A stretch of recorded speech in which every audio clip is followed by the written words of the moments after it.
Bonjour tout le monde, on se retrouve aujourd'hui pour une nouvelle vidéo. Donc aujourd'hui on se retrouve pour une vidéo comparative entre la Xbox One S et la Xbox One donc première du nom. Donc on va comparer la taille et on finira par les manettes. Donc je vais retirer les manettes. Donc je filme avec un petit téléphone portable, j'espère que la qualité sera correcte. Et j'espère que la luminosité donc ira. Donc on va commencer tout de suite, on va pas passer 3 ans. Donc on va commencer par un comparatif au niveau de la taille. Donc on peut voir que c'est quand même assez flagrant. Donc je vais essayer de faire des bons focus et tout. Hop, voilà. Donc vous pouvez voir que déjà en termes de hauteur, quand même une bonne différence, hein, on est d'accord.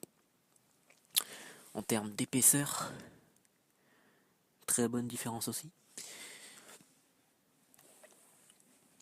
Donc, ensuite on va les mettre de côté. Donc je vais les mettre de côté.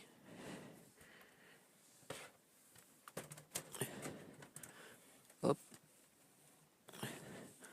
on va coller la Xbox One S. Alors, regarde bien si elle est collée, hein. Pas bien, pas bien. Voilà. Donc, pareil, on peut voir que ça allait largement moins large, moins épaisse, moins large. C'est vraiment le top du top. Donc maintenant on va passer au... Comment ça s'appelle? Voilà, au connectique. On va passer au connecting. Bon, au connecting vous allez voir que c'est à peu près... Enfin non, on va d'abord finir en mettant les consoles debout. Ouais, j'allais oublier. Donc on va mettre les consoles toutes les deux debout. Vous allez voir que là ça va pareil être vraiment très très très flagrant. Voilà. Donc hop, on fait un petit dézoom. Voilà, on peut voir quand même que c'est vraiment flagrant. Je pense qu'il n'y a jamais eu autant de différence entre une version fat et une version slim d'une console. En tout cas, mon avis. Donc maintenant, on va passer au connectique. Hein. Donc on va la remettre là comme ça. Et on voit aussi.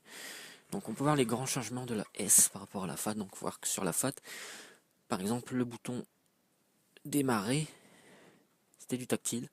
Projeter le CD aussi. Et ben sur la S, on a un bouton. Au niveau de l'éjecte, c'est un bouton aussi. On a en bas le bouton de synchro. Ensuite, on a la grosse nouveauté aussi, c'est au niveau du câble, la prise USB. Donc la prise USB, il faut voir que sur la ON, elle est là. Hein. Ça, je crois qu'on est tout au courant. Et bien sur la S, le bouton est ici, comparé à la ON qui est là. Et c'est quand même largement mieux, surtout si tu es dans un endroit où c'est assez étroit en place. Hop, le petit focus. Merci. Ensuite, ouais, bah, là moi je suis avec une version, donc c'était la version où c'était laqué sur le côté gauche. Donc le revêtement de la Slim c'est pas du tout brillant, c'est mat, c'est pas griffant et c'est largement mieux. Donc on va regarder donc les prises derrière. Et on peut voir que sur le côté, hein, c'est quand même bien stylé. Hein. C'est des petits trous à la place que ce soit des grilles comme sur celle-là. Au niveau des connectiques, bah on retrouve dans les petites connectiques habituelles, alimentation, voir que l'alimentation est bien plus petite parce que c'est une petite alimentation intégrée, de prise HDMI normal, de port USB, l'optique et puis le internet. Puis je crois que sur celle-là c'était la même chose, hein, de toute façon. Pas de différence. Hein. Voilà. Voilà. Mais à part, on peut voir qu'au niveau de l'alimentation c'est différent. C'est tout à fait normal. Hop, donc maintenant on va passer aux manettes. Vous allez voir qu'au niveau des manettes aussi c'est quand même bien différent. C'est pour ça que je trouve d'ailleurs cette Xbox One S bien plus intéressante en fait. Hop. Rien que quand on les met comme ça, c'est encore plus flagrant j'ai l'impression. Mais ouais. Enfin, maintenant on va passer aux manettes. Hop. Et hop. Donc, là, on va les pousser. On va mettre là. Mettre là. Donc qu'est-ce qu'il y a de différent entre ces deux manettes? Ben, il y a pas mal de choses qui sont différentes. Donc Alors, qu'est-ce qu'il y a de différent entre cette manette et cette manette? Alors, déjà, les grips. Donc, il faut savoir qu'on a des petits grips sur la manette. Donc, je vais essayer de vous faire un zoom. Je sais pas si on va voir. Ça va être compliqué, je pense. Hop. Je sais même pas si on va les voir en fait. Hop. Je pense pas qu'on va voir. Non, on peut pas voir. Hein, c'est trop. Ça, ouais, on peut pas voir. Bon, je suis désolé. C'est des petits grips. Donc, il faut savoir que on les sent assez bien. Franchement, c'est super bien fait. Moi, j'aime bien, perso. Ensuite, qu'est-ce qui change?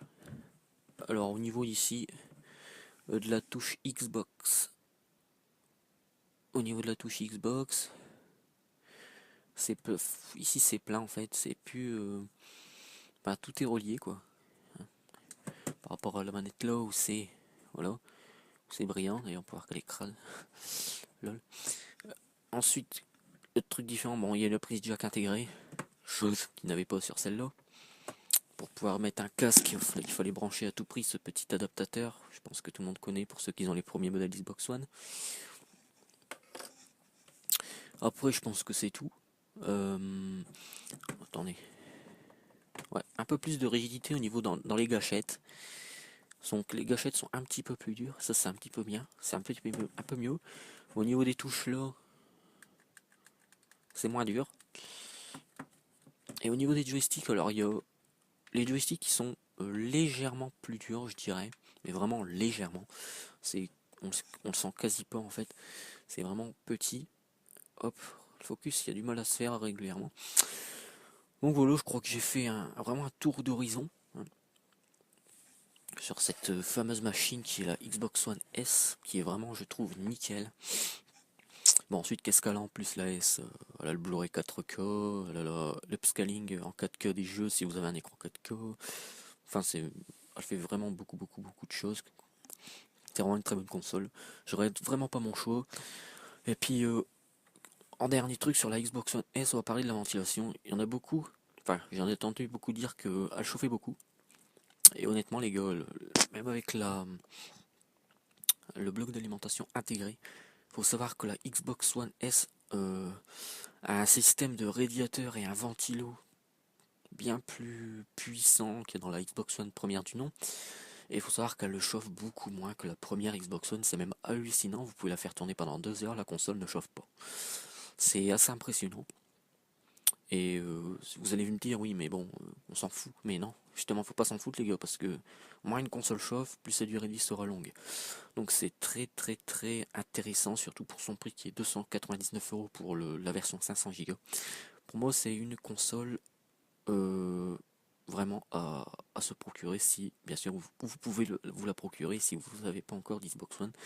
C'est le moment. En tout cas, voilà, j'espère que la vidéo t'aura plu. N'hésite pas à lâcher ton like, ton avis dans les commentaires, à partager la vidéo si tu penses qu'elle pourrait intéresser d'autres personnes. Et puis, bah, moi, je te dis tout simplement à la prochaine pour une prochaine vidéo. Salut!